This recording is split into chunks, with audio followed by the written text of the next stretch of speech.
Buen día, buenas tardes o buenas noches, según la hora que sea cuando miren el video. ¿Cómo les va? ¿Cómo andan? Bueno, yo muy bien y muy contento de poder seguir hablando de ciencia, que es algo que me apasiona. Así que, ¿seguimos? ¿Sí? Bien, estamos con el libro de Flannery, ¿no es cierto? Y la vez pasada cerramos hablando un poquito del albedo, de la concentración de dióxido de carbono en el aire y demás, ¿no? Recuerden que yo les dije que en los últimos 10.000 años la concentración de dióxido de carbono promedio del planeta es de 300 partes por millón, ¿no? Si ustedes hacen la cuenta, bueno, o sea, pueden calcular a qué porcentaje equivale haciendo la cuenta en sus casas. Y si no, se los anticipo. 300 partes por millón, si ustedes corren ceros, equivale a 0,03%.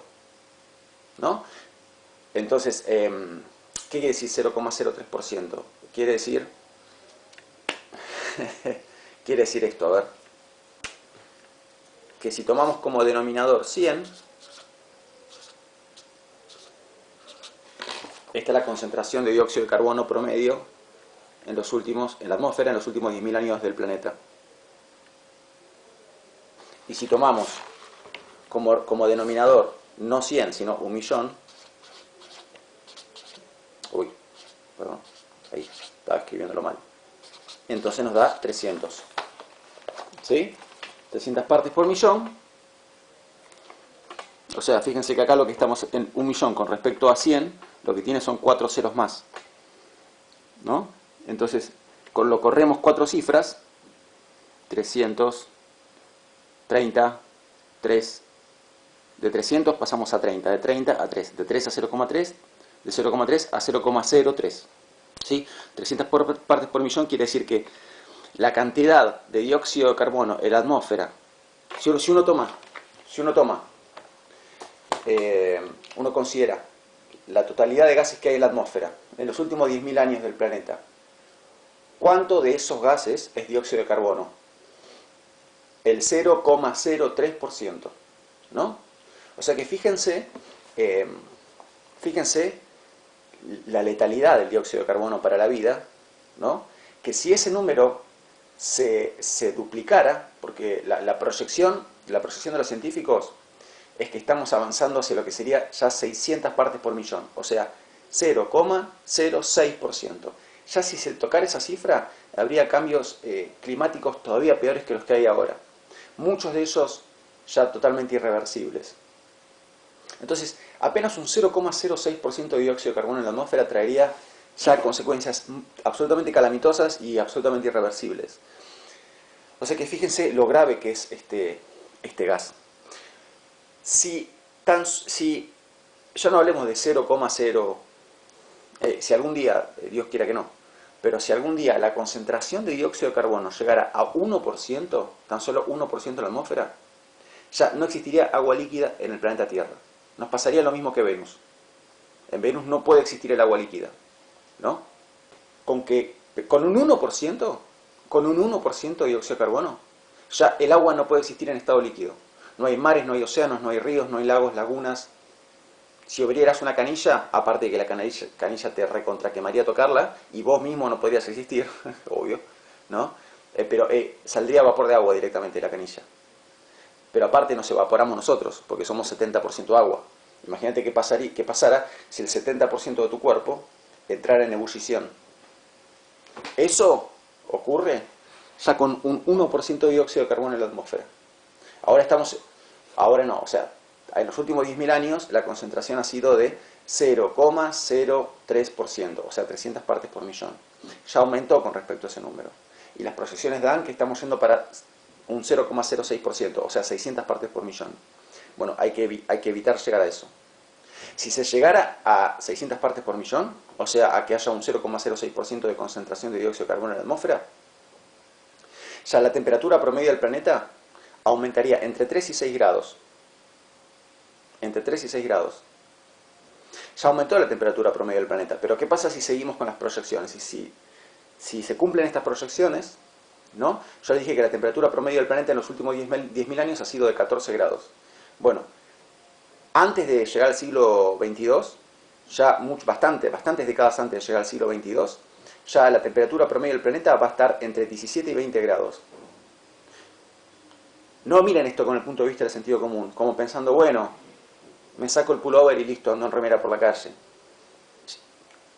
Hay que seguir avanzando con el tema y van a ver que esto, que parece un simple número, trae consecuencias calamitosas, ¿no es cierto? De eso se trata la unidad. Bien, bueno, la vez pasada yo también les conté de la relación que hay entre albedo y calentamiento global. Vamos a hablar un poquito más de eso porque hay un tema que no quiero que se escape, que se llama circuitos de retroalimentación positiva. A ver, y quizás lo expliqué un poquito rápido, estuve un poquito acelerado la vez pasada. Tenía un poquito de cargo de conciencia porque la última clase de Lyotard había durado 1 hora 40, entonces quería hacer que la clase fuese cortita para compensar. Entonces expliqué muy rápido y encima la clase me quedó demasiado corta, me quedó una clase de 31 o 32 minutos y se me fue la mano. Hoy vamos a tratar de equilibrar, ni un extremo ni el otro. A ver, yo voy a ir más despacio. La vez pasada yo les había hecho lo siguiente. ¿Qué?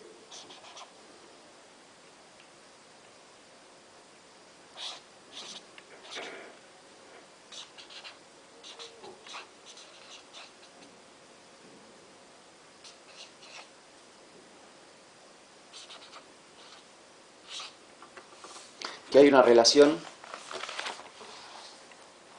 Perdón, lo noté mal, voy de vuelta. Ah.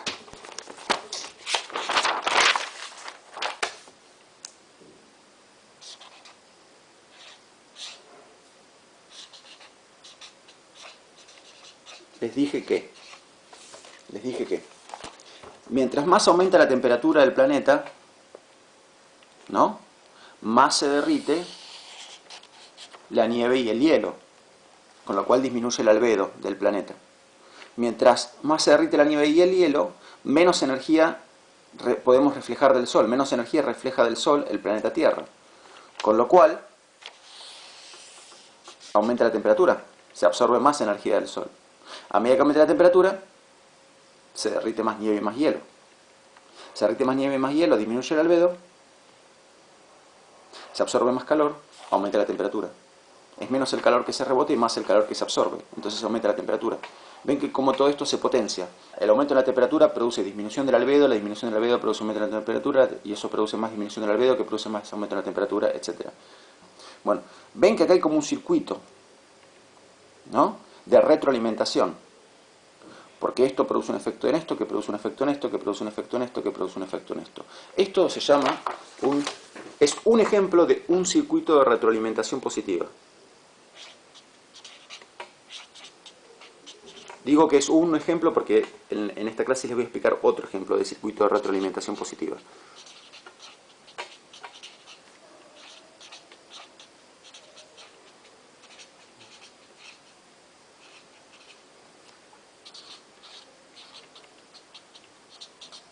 Entonces, eso es un ejemplo de un circuito de retroalimentación positiva. Ok.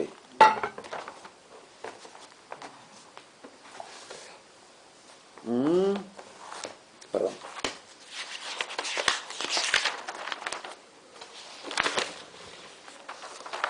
Bien. Bueno, esto en cuanto a aclaraciones y retomar cosas de la clase pasada. Bien, vamos ahora con cosas, seguimos avanzando, ¿sí?, con cosas que la vez pasada no se dijeron. Hay tres conceptos que están estrechamente relacionados, pero que no son equivalentes. ¿Qué son? Son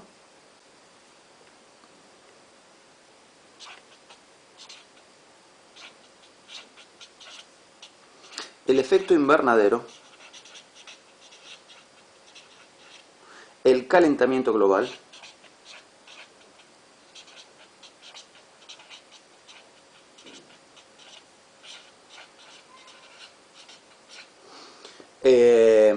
y el cambio climático.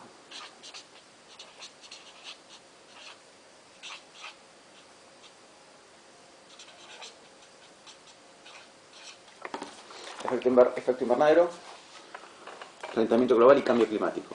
Bueno, el efecto invernadero lo expliqué la vez pasada, ¿no? Es un efecto que producen ciertos gases. ¿Qué es efecto invernadero? Quiere decir efecto de retención de calor. Es lo que pasa en un invernáculo, en el vivero, ¿no? Se genera efecto invernadero.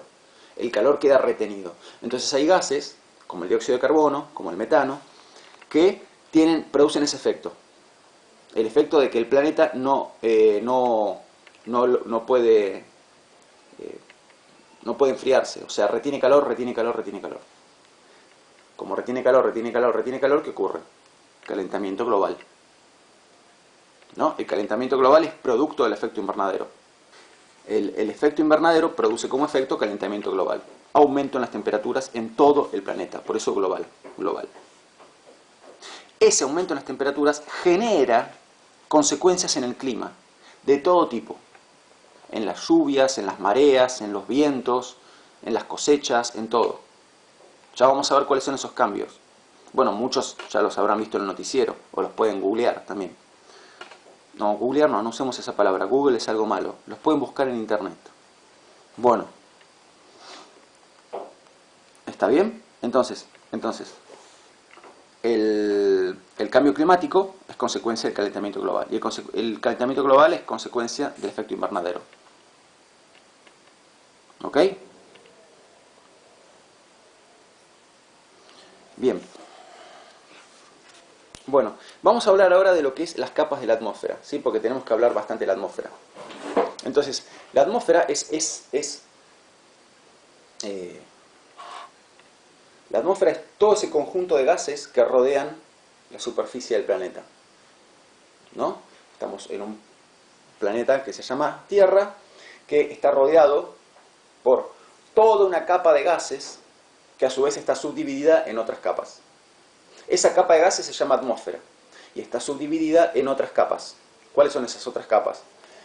La troposfera, estratosfera, mesosfera, termosfera y exosfera, ¿no? Bien. Pero entonces tenés... A ver, vamos, espera.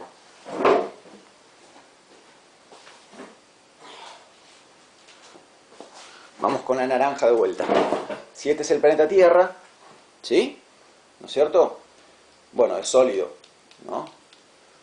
Está hecho de agua y tierra y un montón de esas cosas. Y está rodeado, cubierto de gases. Pero estos gases que lo cubren son en verdad, o sea, si comparamos lo que es esa capa de gases con lo que es el tamaño del planeta, esa capa de gases es muy finita. La atmósfera es muy finita, ¿no? Comenta el autor del libro que si el planeta Tierra fuese una cebolla, para que nos demos una idea, la atmósfera representaría la capa más externa de la cebolla. O sea que es finita, muy finita la atmósfera. Y así de finita como es súper importante para la vida, para todo, absolutamente. ¿No es cierto? Bien, entonces, la atmósfera es esa fina capa de gases que rodea el planeta y que nos protege de un montón de cosas y que nos permite vivir. Entonces vamos a anotar atmósfera. Y hacemos a un lado la naranja. Atmósfera.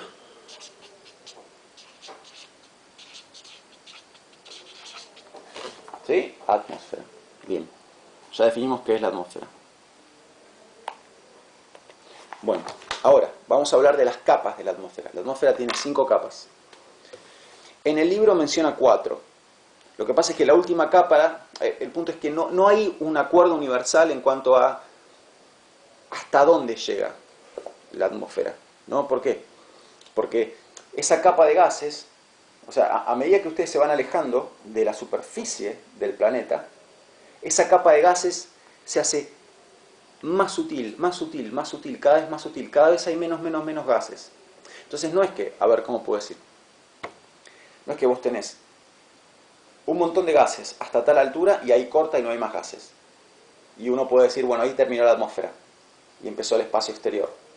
Sino que esa capa de gases va haciéndose más y más no se me ocurre otra palabra que no sea sutil. Hay cada vez menos gases a medida que te alejas del planeta.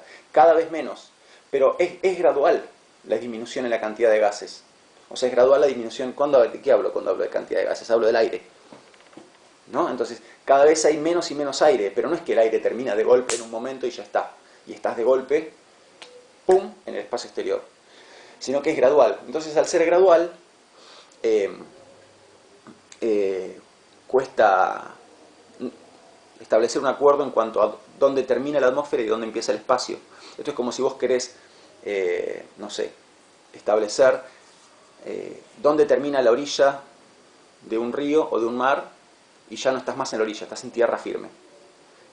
Y no es fácil establecerlo, porque tenés el agua y el agua se hace finita y después tenés arena húmeda, cada vez menos húmeda, cada vez menos húmeda, y en algún momento tenés arena seca. Pero bueno, ¿en qué momento exacto uno puede decir, acá se terminó la orilla y empezó la tierra firme? ¿No? Lo mismo pasa con la atmósfera. Hay cada vez menos aire, o sea, cada vez menos gases, ¿no? Bueno, ¿y cuándo decimos, bueno, pongamos un acuerdo, acá terminó? No hay acuerdo, no hay mucho acuerdo sobre eso.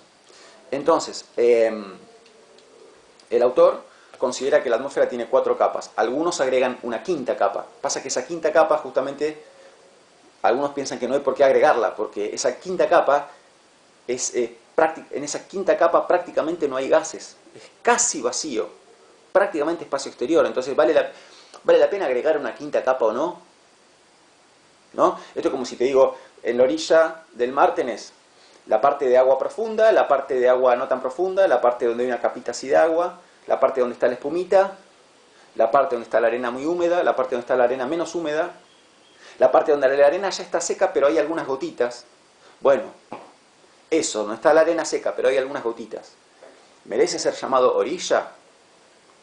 Un poco de eso estamos hablando. Eso sería la quinta capa, ¿no? La exosfera. Por eso la exosfera, el autor Flannery no la incluye en el libro. No incluye la exosfera en su libro. Otros autores sí la incluyen. Bueno, yo les cuento las 5. Después ustedes convérsenlo con su conciencia y decidan. Después ustedes convérsenlo con su conciencia y decidan si la atmósfera tiene 4 capas o tiene 5, qué sé yo. Yo les explico las 5. Sepan las 5. ¿Está bien? Tienen que saberla a las 5. Después me dicen si para ustedes la exosfera merece ser considerada atmósfera o no. Vamos con la... Entonces, vamos a usar una hoja en blanco. Y voy a arrancar de abajo para arriba, ¿no? Voy a dibujar acá con mi fibrón lo que sería la superficie de la Tierra.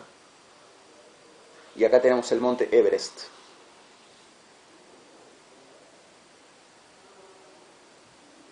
Bueno, en realidad yo puedo llegar a confundir si hago esto. Porque si yo dibujo acá el monte Everest, no me entran acá las 4 capas de la atmósfera. No, vamos a cambiar de plano. Vamos de vuelta. Olvídense del monte Everest. Vamos a anotar las capas de la atmósfera y ya. La primera capa, la más inferior, donde estamos nosotros, esa capa se llama troposfera.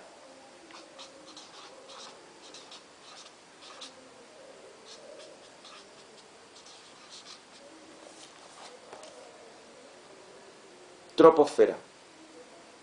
¿Sí? Bien. La troposfera va del nivel del mar hasta 12 kilómetros por encima del nivel del mar. ¿Ok? Del nivel del mar hasta 12 kilómetros por encima del nivel del mar. Vamos a anotar acá 12 kilómetros como límite de la troposfera. ¿Cómo se llama el límite de la troposfera? Se llama tropopausa. Tropopausa. No me tengo mucho lugar para escribirlo. Tropopausa. ¿Ok? Bien. Pero antes de seguir para arriba, hablemos un poquito más de la troposfera. Si bien la atmósfera tiene 5 capas, y la atmósfera está hecha de gases, el 80% de los gases está en la troposfera. O sea que la mayor parte de la atmósfera, no en cuanto a ver, ¿cómo puedo decir? Sería algo así. Vamos a hacer un dibujito.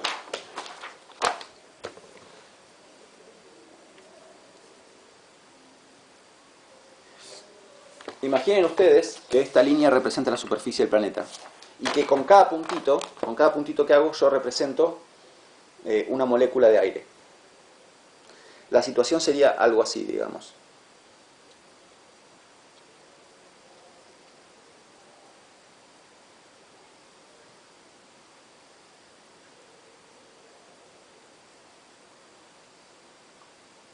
Estoy más o menos queriendo transmitir la idea. Se imagina que esto no tiene rigor científico, lo que estoy queriendo hacer, ¿no? No tiene rigor científico porque, bueno, habría que hacer una regla de 3 simple y demás para calcular cuántos puntitos habría que dibujar. Pero la idea sería más o menos así. Imagínense que los puntitos estos representan moléculas de aire, de gases. Bueno, ok. Ven que hay muchísimo, que acá, por debajo, hasta donde llega, por debajo de esta marquita que yo hice, hay muchísimos más puntitos que arriba. El 80% de los puntitos aproximadamente están acá abajo. Bueno, esto es la troposfera. Entonces ustedes salen de la troposfera y no es que no hay más aire, hay, pero es muchísimo menos. ¿No? Muchísimo menos. Y la concentración de aire, la cantidad de aire es menos y menos y menos a medida que suben. Lejos, lejos, lejos, la mayor cantidad de aire está en la troposfera, que es donde estamos nosotros. Pero aparte de la troposfera,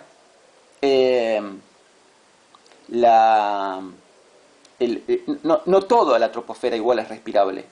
Por más que sea la capa de la atmósfera que más aire tiene, no significa eso que a cualquier altura que estés de la troposfera podés respirar tranquilamente. No, porque dijimos que la troposfera termina a 12 kilómetros de altura.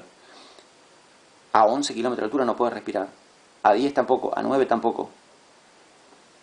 A 8 y pico, el Monte Everest tiene 8.800 metros, o sea, 8.8 kilómetros y pico de altura. ¿Puedes respirar en la cumbre del Everest? La gran mayoría de las personas no pueden respirar en la cumbre del Everest y necesitan tanque de oxígeno para llegar. Ven que a medida que uno va subiendo, cada vez cuesta más respirar porque cada vez hay menos aire, ¿no? Por metro cúbico, ¿qué sería un metro cúbico? Un metro por un metro por un metro. Imaginen un metro cúbico, ¿no? Por metro cúbico de aire, por metro cúbico hay menos aire. A medida que uno va subiendo, hay menos y menos aire. Entonces, cuando uno toma aire, el aire que toma con cada inhalación es menos, ¿no? Por eso baja la saturación de oxígeno en sangre y se produce el famoso mal de altura, ¿no es cierto? Ya a partir de los 2.500 más o menos metros de altura, hay gente que ya tiene mal de altura, a los 2.500. Ni hablar 3.000, 4.000, 5.000, eso depende de la persona, depende de la genética, depende de la capacidad pulmonar de la persona, pero más subís, menos aire hay. Por eso el famoso dicho de que te pega la altura, ¿no? Y se producen síntomas de todo tipo.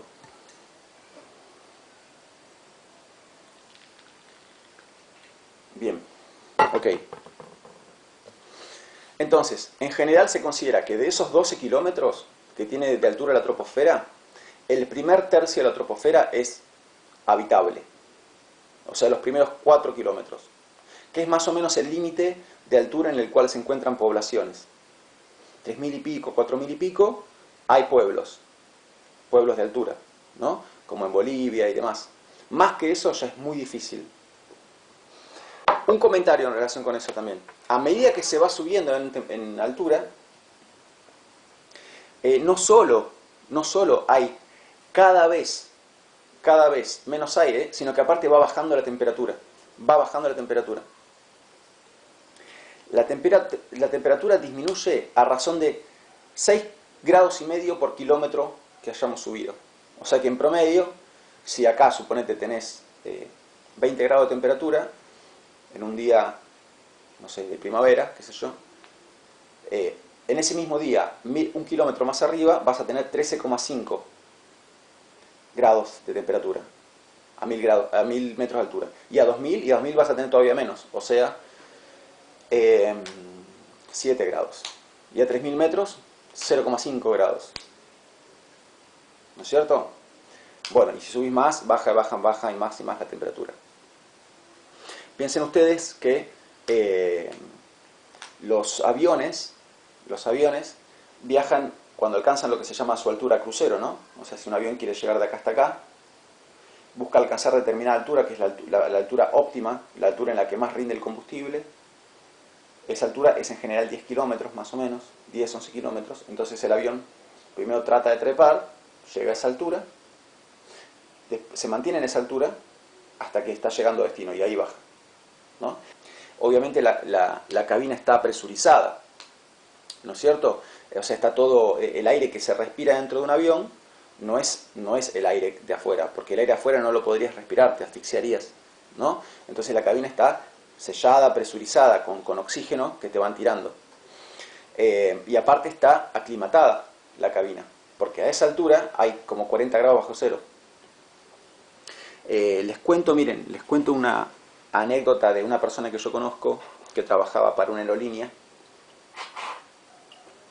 No voy a decir ni la persona ni la aerolínea, pero resulta que esta persona trabajaba haciendo check-in para una aerolínea. Y una persona viaja, un argentino, viaja de acá a Brasil llevando un perro, ¿no? No lleven, si alguna vez viajan en avión y quieren llevar un perro, no lo hagan, pobrecito perro, la va a pasar mal. Pero bueno, y aparte les cuento lo que pasó con este perro. Cuando se lleva un perro en un avión, obviamente, excepto que sea cuando se lleva un perro en un avión, excepto que sea un perro lazarillo, el perro va en la bodega, va en el mismo lugar donde va el equipaje.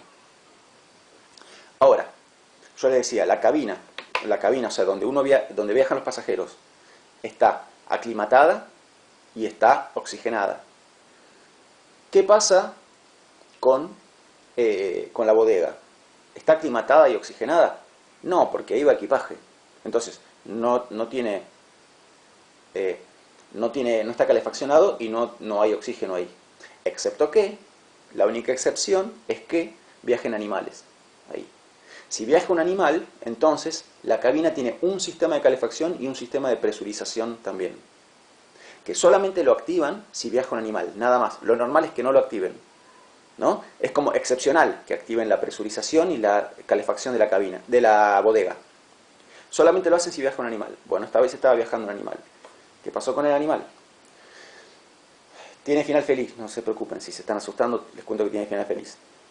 Pero bueno, sirve para entender, tomar conciencia en unas cosas y para entender de ciencia también, la historia que les cuento. Ponen el animal, cierran la bodega, el avión se predispone a despegar, todo. ¿Y qué pasó? Activaron la presurización de la bodega, con lo cual la bodega se llenó de oxígeno para que el animal, y otros gases también, pero digamos, se selló y se presurizó para que el animal pudiese respirar, pero se olvidaron de encender la calefacción en la bodega, ¿no? Obviamente el dueño del animal, la persona a cargo del animal, digámoslo así, viajaba en la cabina con todo lo demás pensando que el perro estaba re bien, re joya, ¿no? Ni él ni nadie sabía que en la bodega se habían olvidado de prender la calefacción. Entonces ese perro viajó a 40 grados bajo cero de temperatura. Se enteraron cuando llegaron a Brasil de que se habían olvidado de prender cuando abren la bodega en Brasil y ven que había un animal y que la bodega no estaba calentita, o sea que la bodega había estado sin calefacción todo el viaje. Dicen, Dios mío, ¿qué pasó acá? Al animal lo encontraron vivo, estaba vivo, sobrevivió. ¿Por qué? Fundamentalmente por dos razones. Una, porque el viaje fue corto, a Brasil son 2 horas, y otra, porque era un labrador, que es un perro de una raza, es un perro de zonas frías, entonces tiene mucha grasa, soporta la temperatura. Otro perro seguramente se hubiera muerto, y aparte, si se llegaban a olvidar de activar la presurización, se moría asfixiado el animal. La presurización la pusieron, pero no pusieron la calefacción, ¿no es cierto? Entonces, bueno, ahí lo tienen. Ese animal viajó con oxígeno, pero a la temperatura que tiene el aire allá, que es 40 grados bajo cero. Si se olvidaban de prender la presurización, viajaba a 40 grados bajo cero y sin oxígeno, o sea, llegaba muerto, ¿no? Bueno, así es la troposfera, a 10 kilómetros de altura. A los 12 ya se termina, está la tropopausa. ¿Y qué empieza? Empieza la mesosfera.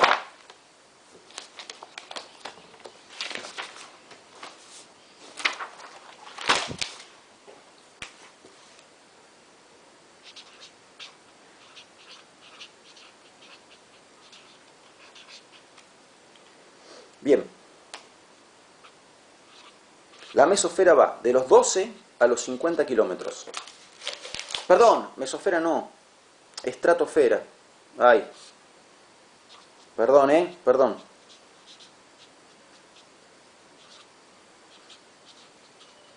Estratosfera. Estratosfera. ¿Sí? La estratosfera vale de los 12 a los 50 kilómetros de altura. ¿Sí? ¿Qué pasa en la estratosfera? Ya la cantidad de aire que hay es mínima. Poquísimo aire. Por eso los aviones no pueden volar en la estratosfera, ¿no? Porque el avión para andar en el aire hace como lo mismo que hace una lancha en el agua, ¿no? Gira sus hélices. Bueno, en el caso de los jets lo que hace es como tomar mucho aire, calentarlo y largarlo en un chorro, ¿no? Es más complicado. Bueno, el punto es, un avión, el que sea, necesita que haya aire para avanzar. Necesita que haya aire para avanzar. Cuando ya no hay suficiente aire, el avión no puede avanzar y entonces se cae, ¿no? Entonces por eso los aviones no pueden andar por la estratosfera. Bueno, decía, entonces como ya no hay aire en la estratosfera, lo que hace falta es, para andar hace falta algo que no sea usar aire. Entonces, lo único que puede andar por la estratosfera son cohetes espaciales, que lo que generan es una explosión. ¿Vieron cuando despega un cohete? Bueno, ese es el mecanismo que usan. No usa el mecanismo que usa un avión. Por eso puede atravesar las capas de la atmósfera e irse al espacio exterior o a la luna o lo que sea. Bueno, es más complicado igual, porque cuando sale de la atmósfera ya larga los cohetes. Bueno, el punto es, para andar por la estratosfera ya hace falta andar a cohete o bien un globo. Un globo aerostático puede llegar a la estratosfera, ¿no? Porque el globo lo que hace es contener aire caliente y ese aire caliente es lo que lo mantiene a flote al globo, ¿no? No sé si vieron el video de Felix Baumgartner, el austríaco, que rompió el récord de paracaidismo. Bueno, si quieren, búsquenlo. Después también les puede servir para entender algunas cosas. Está ahí en YouTube. Miren el video del salto de Felix Baumgartner, ¿no? Entonces, bueno, contó con el auspicio de Red Bull y qué sé yo. Mucho fue muy mercantilizado, ¿no? Su salto.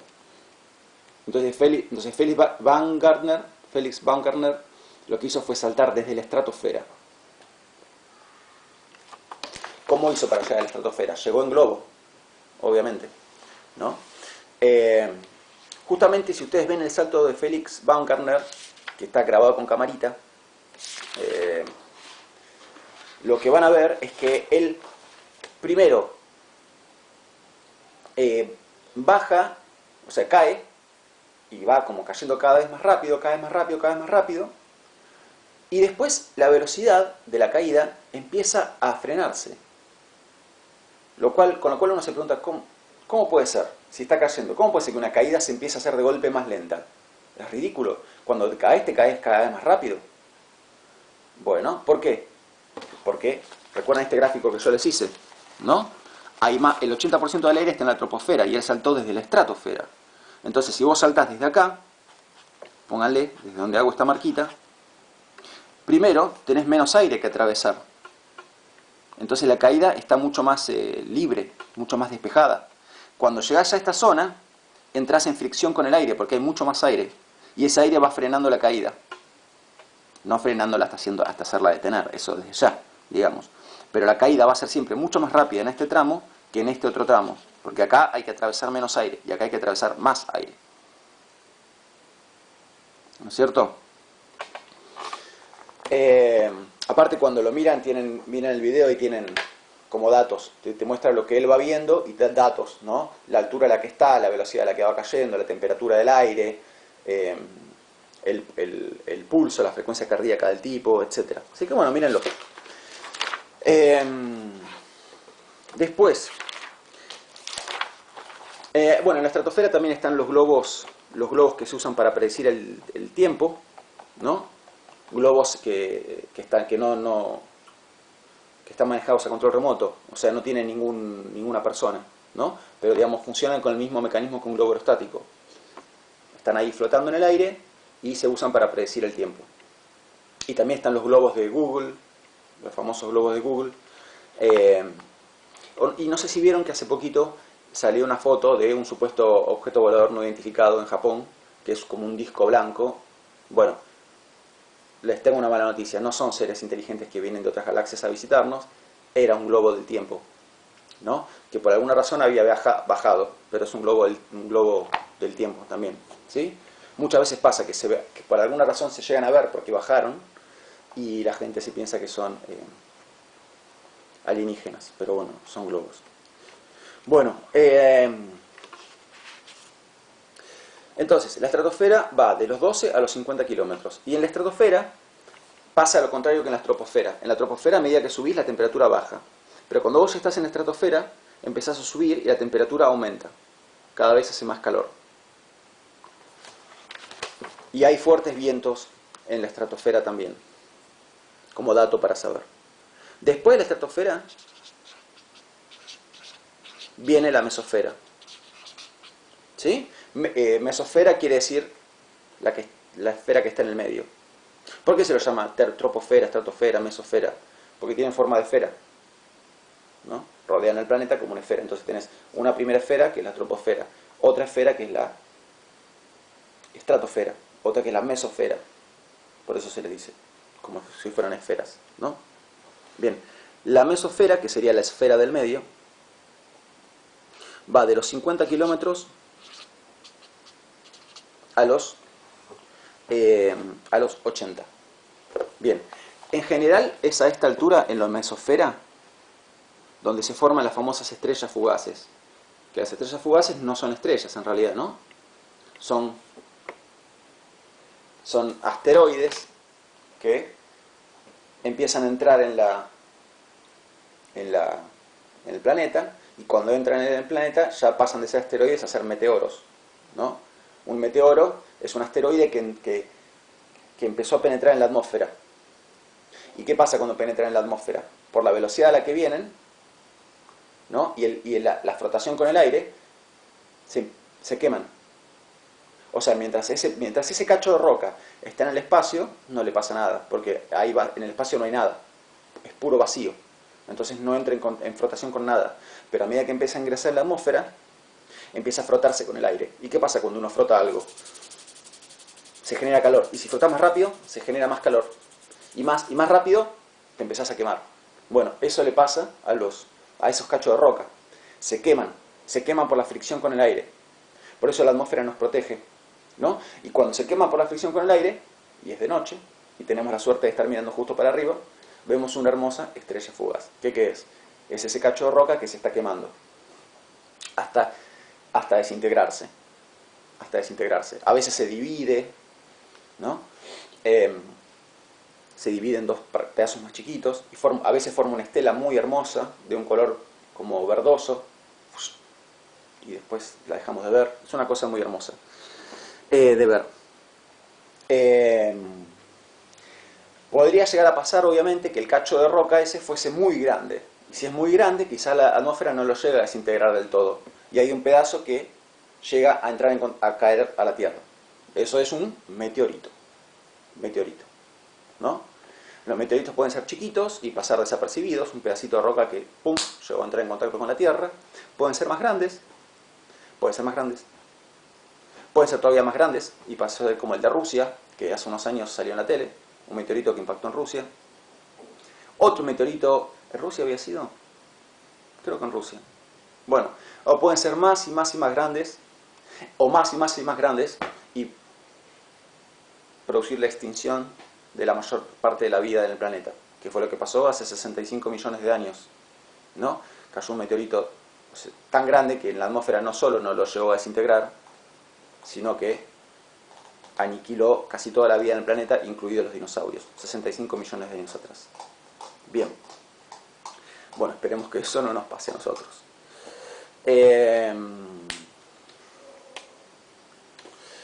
La siguiente capa es la termosfera.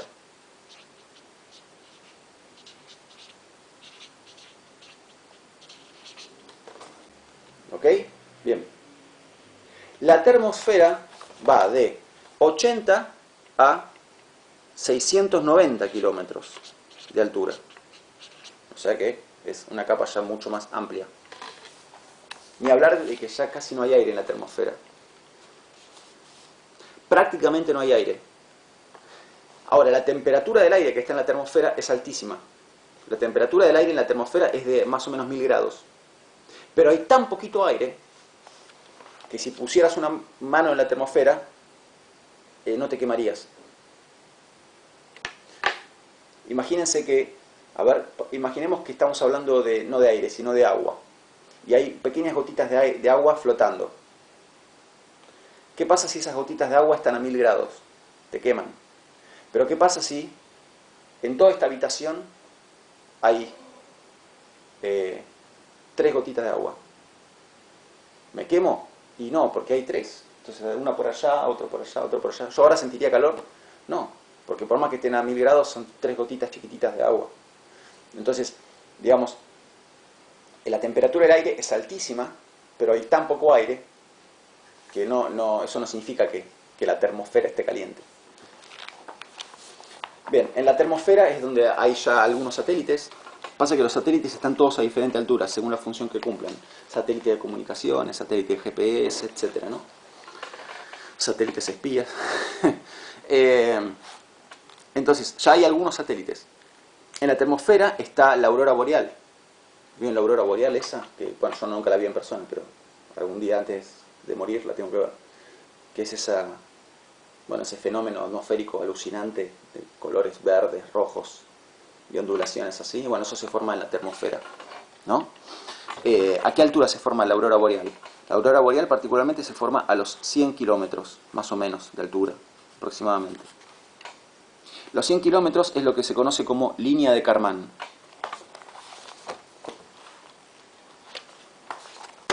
Lo anoto acá. Línea de Kármán. Entonces, la línea de Kármán está dentro de la termosfera, a 100 kilómetros de altura. Es la altura más o menos a la que se forma la aurora boreal. Y para muchos, depende obviamente del criterio del científico, por eso digo, pero para muchos la línea de Kármán es donde se termina la atmósfera. El punto es que por encima de la línea de Kármán hay algunas moléculas de aire, muy poquitas. Pero bueno, por eso ahí ya depende del criterio del científico. Hay científicos que van a considerar que en la línea de Kármán se termina la atmósfera, otros que van a considerar que se termina acá, y otros van a considerar que se termina mucho más arriba. Mucho más arriba. ¿Por qué? Porque después de la termosfera viene la exosfera.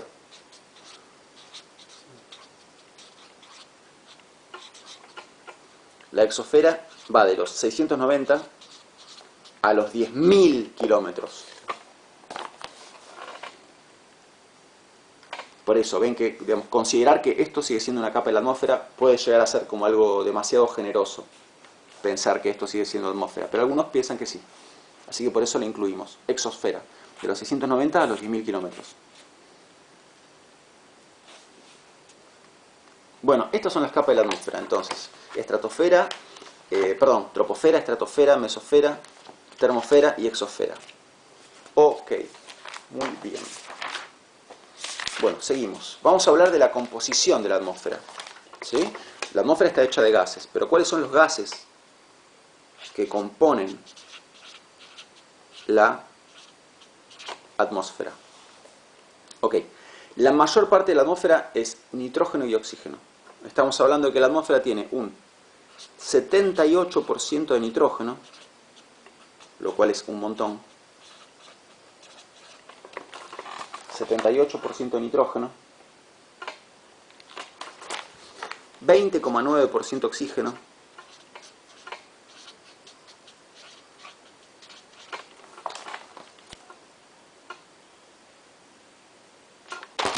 0,9% argón, que es otro gas,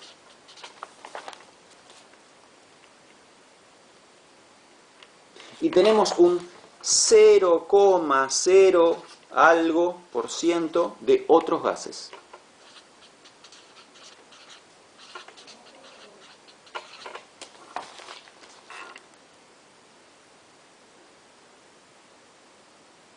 Noten que, ¿por qué si uno sube una montaña cuesta cada vez más respirar? Porque baja la concentración de oxígeno total, o sea, no, a ver, sigue siendo 20,9% la cantidad de oxígeno, pero la cantidad total de aire es menor. ¿Sí? La cantidad total de aire es menor. Entonces, digamos, esta composición de la atmósfera es la misma en todas las capas de la atmósfera. ¿Dónde está el dibujito que hice? Acá. El dibujito este con los puntitos que hice. ¿Sí? En cualquier punto de la atmósfera la concentración es la misma. 78, la composición, perdón, es la misma. 78% nitrógeno, 20,9% oxígeno, 0,9% argón y 0,0 algo por ciento de todos los demás gases. Entonces, eso es igual en toda la atmósfera. ¿Pero por qué cuesta cada vez más respirar? Porque la cantidad total de aire es menor. Al ser menor la cantidad total de aire, es menor ese 20,9% de oxígeno. Es un 20,9% que representa cada vez menos y menos y menos oxígeno. Porque hay cada vez menos y menos y menos aire a medida que subís. ¿No es cierto? Bien. Otros gases. ¿Cuáles serían esos otros gases? Ya vamos a hablar, pero les anticipo. Por ejemplo, nuestro infame dióxido de carbono, metano, ozono, el famoso ozono, ¿no? Esos son otros gases. Bien. Y una pregunta interesante que me podrían hacer en este momento es, bueno, ¿y qué pasa con el vapor de agua? ¿Cuánto de lo que está arriba de nuestras cabezas es vapor de agua? ¿Y qué piensan yo que les voy a contestar a ustedes? A ver, la cantidad de vapor de agua que hay en nuestras cabezas, ¿cuánto es? ¿Qué porcentaje representa del total de lo que hay encima de nuestras cabezas? Es variable, ¿no es cierto? Entonces, siempre hay vapor de agua encima de nuestras cabezas, pero la cantidad de vapor de agua que hay encima de nuestras cabezas es variable. ¿Por qué? Porque es variable la temperatura. Entonces, cuanto más calor hace, mayor es la capacidad del aire de contener vapor de agua. A ver, vamos a plantearlo con un ejemplo. ¿Vieron cuando uno se baña en el invierno? Que termina de bañarse y uno ve todo ese vapor. Entonces te bañaste, suponete, tuviste 10 minutos bañándote. Cerrás la canilla, corres la cortina y mirás si ves que hay un montón de vapor en el baño. Bien, en el verano te bañas 10 minutos, corres la cortina y ¿ves todo ese vapor? No, no lo ves. ¿Qué significa que no está? Sí está. No es que vos generás menos vapor en el verano que en el invierno. Generás la misma cantidad de vapor cuando te bañas. Lo que pasa es que todo ese vapor está disperso en el aire. Mientras más frío esté el aire, menor es la capacidad del aire para contener vapor. Entonces, ¿qué pasa? Cuanto más frío, a menor temperatura, más se condensa la humedad. Y cuando la humedad se condensa, se hace visible. O sea, no es que generaste más vapor porque hace frío, generaste la misma cantidad de vapor, pero el aire que está en el baño no tiene la capacidad de contener de manera dispersa todo ese vapor de agua. Entonces lo ves, está condensado y lo ves. ¿Y qué pasa si baja más y más y más la temperatura? Se condensa más y más y más.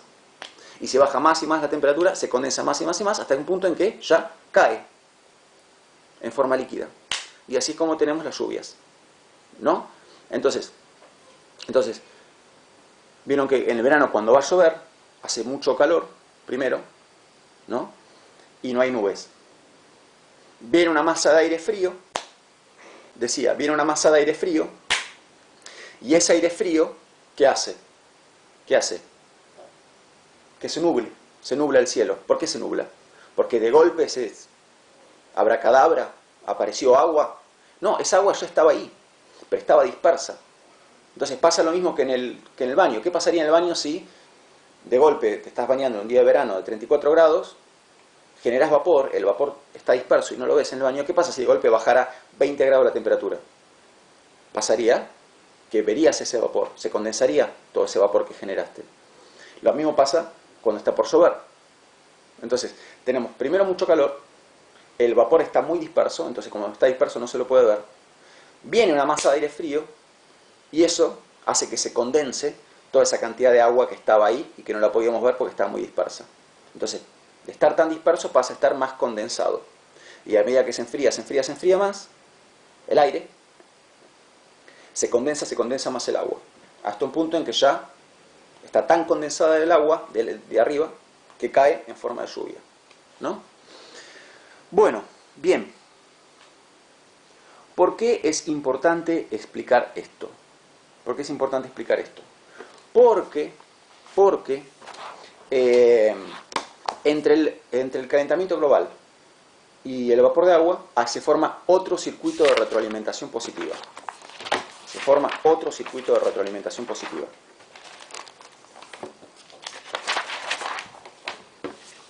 A ver. Tenemos así. A ver.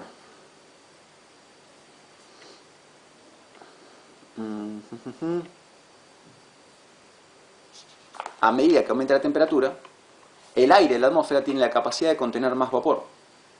Porque lo hacíamos recién. Cuanto más caliente está el aire, más capacidad de contener agua. ¿Y qué pasa con el agua? Con el vapor de agua. El vapor de agua produce efecto invernadero. Produce efecto invernadero. Entonces, al producir efecto invernadero, aumenta la temperatura del planeta. Como aumenta la temperatura del planeta, aumenta la capacidad de la atmósfera de retener agua, vapor. Ese vapor genera efecto invernadero. A medida que aumenta la temperatura,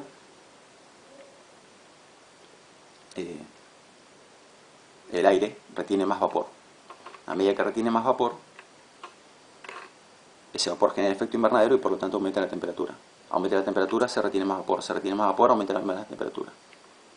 Entonces, este ciclo de retroalimentación es el que se da. Bueno, la vez que viene seguimos con más de estos temas. Ojalá les gusten y resulten interesantes como a mí. ¿Sí? Por hoy vamos a terminar acá. Les mando un abrazo, nos vemos en el próximo video.